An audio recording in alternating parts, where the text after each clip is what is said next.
Okay guys, in this video we're going to be talking about simplifying exponential expressions. So this is kind of like part 2 of simplifying exponentials. I already did a video on simplifying exponentials which only dealt with 3 rules. It dealt with what happens when you multiply exponents with the same base, power to a power, and more than one term inside of a parentheses. This time we're going to take it one step further. We're going to be looking at a couple of different scenarios. For example, when you have division, numbers on top and on the bottom of a fraction. So when you have the same base and different powers and they're divided, you basically subtract the power. So it's going to be x to the power of m minus n. So you take the top number, subtract the bottom number. Second rule is if you have more than one thing inside of a fraction and then all that is to the power, you could distribute the power to every single thing inside. For example, here, this is all to the power of n, right? So x over y squared to the power of n. I can distribute this to the x, and I can distribute this power to the y. So that's going to be x to the power of 1 times n, which is n, and then y to the power of 2 times n, which is 2n. That's one of the rules. Other rule is anything to the power of 0 gives you 1. So for our purposes, if everything is multiplied together, when you multiply something by 1, it doesn't really change it. So if you can consider that as disappearing, as not even worrying about it, you can go ahead and think of it that way. As long as it's all multiplication, you should be fine. Next one, negative power. If you have a negative power, that's the same thing as a positive power on the other side of a fraction. I will say this again. If you have a negative power, that's the same thing as a positive power on the opposite side of a fraction. That being said, if you don't have a fraction, you could always put something over 1, right? So this x to the negative n, I could put it, or m, I can put it over 1. And then, since it's a negative power, I could always just grab this guy and move it to the other side of the fraction. And I have my brand new expression, 1 over x to the power of n, or m, excuse me. When everything goes away, either the bottom or the top of a fraction, you're always going to write the number 1. So it's never going to be gone completely. There's going to be a number 1 there as a placeholder. So just remember that. Lastly, if you have x to the negative m over y to the negative n, so negative power, one of them you can move to the top, one of them you can move to the bottom. So it goes on the opposite side of the fraction. So negative powers go on the opposite side of a fraction. So x to the power of negative m moves to the bottom. After it moves, it becomes a positive power. Y to the negative m moves to the top. After it moves, it becomes a positive power. So we have this final expression, y to the n, x to the m. Okay. That being said, let's do some examples. Hopefully these guys help, and then we'll do some more level expert examples, and then you guys should be good to go for your practice problems. So example number 1, we have x to the power of 5 over x to the power of 3. So this is a subtraction rule, right? So division means subtract the powers. So what's 5 minus 3? 5 minus 3 is 2. So basically the final answer would be x to the power of 2. Now before I write my answer, be careful, because you always want to write your answer where you have more of that term. So you have more term on top, so the answer is going to be x to the power of 2 on top. And then I put it over 1 because there's nothing left on the bottom, so I can just leave it as x squared. And this will make more sense once we get deeper into some other examples. Example number 2. We have 2a squared over 3b to the power of 3, all that to the power of 3. So we have a bunch of stuff inside to the power of 3. And then we have a fraction. So again, if you remember, whenever they don't write a power, you're automatically going to assume that it's to the power of 1. That includes the numbers, so don't forget about the numbers. So this is 2 to the 1, a to the 2, 3 to the 1, b to the 3. So when you take all of that to the power of 3, that's going to be multiplied these guys and these guys together. So we're actually going to have a brand new little problem here. We're going to have 2 to the power of 3. 1 times 3 is 3. A to the power of 2 times 3, which is 6. Over 3 to the power of 1 times 3, which is 3. And then b to the power of 3 times 3, which is 9. So there's my brand new simplified expression. Now we just got to figure out what some of this stuff is. So it's 2 times 2 times 2. 2 to the power of 3 is equal to 8. 2 times 2 is 4. 4 times 2 is 8. So that's 8 to the 6 over 3 times 3 times 3. Well, that becomes 3 times 3 is 9. 9 times 3 is 27. So that's 27 b to the power of 9. So this is my final answer for example number 2. Okay. Example number 3, same idea. All this craziness, negative 2a to the 3b squared y is to the power of 0. Anything to the power of 0 is not equal to 0. Please don't say 0. Every time you say 0, a butterfly dies. Anything to the power of 0 is equal to 1. So this whole craziness to the power of 0, the answer is the number 1. Done. Next problem. Example number 4. 5 to the negative 3. So how do we turn that negative power into a positive power? Well, if you remember, that was this right here. We don't have a fraction yet, right? So I could always just put this over 1. And I have 5 to the negative 3 over 1. Now I want to turn this into a positive power, so I'm going to have to move this to the opposite side of the fraction to make it positive. So on top, there's nothing left. When there's nothing left, I'm going to write a 1 as a placeholder. That 5 to the negative 3 moved to the bottom. So I'm going to write it as 5 to the 3. But notice that once I move it, it becomes a positive power. So make sure that when you move it, you turn that negative power into a positive power. That's the whole point of us moving it in the first place.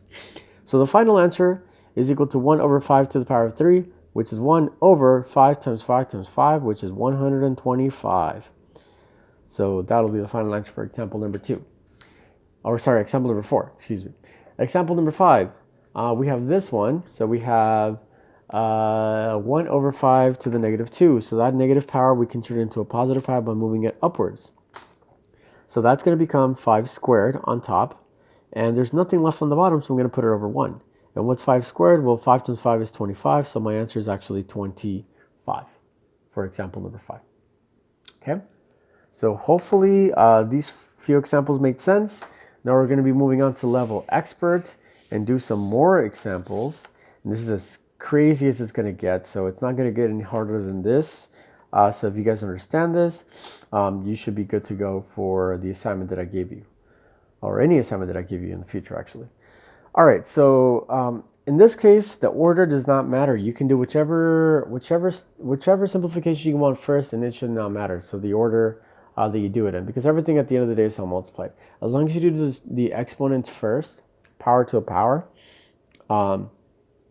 you should be fine. So let's do example 6 together first. So I have x to the power of negative 3, z squared y to the power of negative 2 over x to the power of 4 y to the power of 2 z to the power of negative 3. All right, like I said, the order doesn't really matter, but my personal preference is if I have a negative exponent, get rid of the negative exponent right away. So right away, I'm going to circle all of the negative exponents, which in this case I have 3 of them, and I'm going to get rid of the negative exponents immediately by moving them to the opposite side of the fraction. Now, that being said, I'm not doing anything to the z to the power of 2. I'm not doing anything to the x to the 4. I'm not doing anything to the y to the 2. So I'm going to leave those alone. Z squared is still on top. X to the 4 is still on the bottom. And then y to the power of 2 is still on the bottom. The only thing I want to move is the negative power. So that negative power, I want to move it to the bottom to turn it into a positive. This one, I'm going to move it to the bottom to turn it into a positive. And then this guy that's at the bottom, I'm going to move it to the top to turn it into a positive exponent. So that being said, this z to the power of negative 3 moves upwards. So that becomes z to the 3, and that went up. The x to the power of negative 3 moved downwards, so that becomes x to the power of 3 because it moved down. And then the y to the power of negative 2 moved downwards, so that becomes y squared, and now it's at the bottom. So make sure you understand what actually went on here. So x to the power of negative 3 moved to the bottom. Y to the power of negative 2 moved to the bottom. Now those two are positive powers. Z to the power of negative 3 moved to the top. And now that guy is going to be a positive power. The ones that are not negative powers stayed where they were. So don't move those, please. All right. That being said, we're almost done. So we got to combine the x's, combine the y's, combine the z's if we can. And then we should be good to go. So we have z to the power of 2, z to the power of 3. We can put those together. How many z's do we have in total on top? Well, 2 plus 3 equals 5, so z to the power of 5 would be my final result as the numerator. Okay, let's do the same thing with the x's and the y's. So I have x to the power of 4 and x to the power of 3. How many x's do I have on the bottom? So I have x to the power of 7 on the bottom. 4 plus 3 is 7. And then finally, let's combine the y's.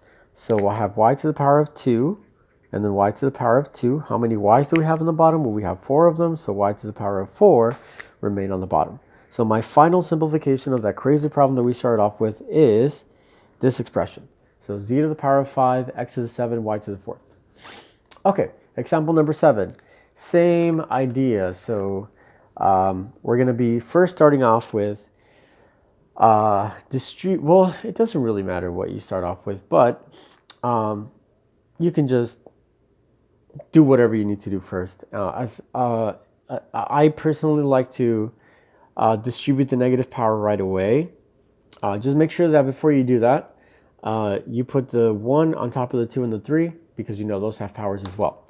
So let's take the power to a power first, and we're going to have to do 6 multiplications for distributive property. That times that, that times that, that times that, and then that times that, that times that, and that times that. So on top, I'm going to get 2 to the power of negative 2, x to the power of negative 4, y to the power of positive 4. Negative times negative is a positive, right? Be careful. 3 to the power of negative 2, x to the power of positive 6, negative times negative, right? And then y to the power of negative 8. Okay, so that craziness gave us this. Now, before you continue on with the problem, again, if you have negative powers, get rid of them immediately so they don't mess you up as your final answer. So personally, that's what I like to do. So I'm going to circle all of my negative powers. So I have this guy, I have this one, I have this one, and I have those ones. Those guys need to move to the other side. What's going to stay? Well, the only one that's going to stay on top is the y to the power of 4. The one that's going to stay on the bottom is the x to the power of 6, because those are actually positive exponents already. The ones that are on top, though, they're going to move to the bottom. So this is going to move to the bottom. So 2 to the negative 2. So I'm going to write it on the bottom as 2 to the power of positive 2 after it moves. Okay, so that one's done. X to the negative 2, I'm going to move to the bottom. Or sorry, negative 4, excuse me. X to the negative 4, I'm going to move to the bottom. So that's going to be multiplied by x to the power of positive 4 because I move it. Once I move it, it becomes a positive exponent. That's kind of the idea here. All right, so those two move to the bottom, done. Now these guys have to move to the top so they can become positive powers as well. So 3 to the 2 is going to go on top. So times 3 to the power of 2. I moved it, so now it's positive. And then y to the power of 8 is going to move to the top as well. So let's move that upwards. So times y to the power of 8. And let's make that into a positive power. Okay, so now all of my exponents are positive powers. Great. All we have to do is combine stuff together and then evaluate the numbers and we're done. So let's do that real quick. So can I put the y's together on top? Yes, I can. Y to the power of 4, y to the power of 8. 8 plus 4 is 12. So we get y to the power of 12 on top. 3 squared. What is 3 squared? Well, 3 times 3 is equal to 9. So that becomes 9 multiplied by y squared because of this guy. So that becomes the numerator on top. Let's simplify the denominator. So the denominator is x to the power of 6, x to the power of 4. 6 plus 4 is equal to 10. So I have 10 x's on the bottom. So I'm going to write x to the power of 10 as my denominator. And then lastly, 2 squared, I can simplify that as 2 times 2, which is 4. So this is my final result. So that whole crazy initial problem just becomes 9y to the 12th over 4x to the 10th. Okay, so again, follow the steps. Just make sure you don't skip any steps and you should be fine with these processes. All right, let's do example number 8 together real quick, and hopefully that will be enough for you to master any of these examples that I give you in the future. So this one, just to be different, I'm going to do it a little bit different for you guys. So instead of distributing the negative 2, just to prove to you guys that you don't have to do one particular step initially, I'm going to go ahead and just simplify the inside right away. So instead of multiplying everything by the negative 2 as the power. So could I simplify the inside a little bit? Well, yes, I can. What's 36 divided by 4? 4 times 9 is 36, so that becomes just the number 9. Okay, so I have 9, which I got from that divided by that. So I'm simplifying the inside first. Could I combine the a's right away? Well, yeah, it looks like I can. I have a's top and bottom, right? So a to the power of 5, a to the power of 4. So I have to subtract them because they're divided. 5 minus 4 is 1. Where do I have more a's, top or bottom? I have more a's on the top, so I'm going to write the answer on the top. So a to the power of 1. So those two guys are combined as this. Can I combine the b to the power of 5 with anything? Well, no, I don't have any other b's. So I basically just put this all over b to the power of 5 still. So notice that I simplify the inside first. And then now, if I want to take that and take it to the power of negative 2, I can. So that's 9 to the power of 1, a to the power of 1, b to the power of 5. Now I'm going to use the distributive property and multiply the power to a power. So take these guys and multiply them together. If I do that, I'm going to be getting 9 to the power of negative 2, a to the power of negative 2, and then b to the power of negative 10 on the bottom. Okay, almost done. Notice that I have a bunch of negative powers. We don't like negative powers. If I have negative powers, I can turn them into positive powers. All I got to do is move them to the opposite side. So we're going to do the old switcheroo. This actually becomes b to the power of 10 on top. So that moved from the bottom to the top. And then over 9 to the power of 2 on the bottom, a to the power of 2 on the bottom. So I moved those guys that were on the top to the bottom and the one that was in the bottom to the top. That way the exponent could change to positive, and then we have this.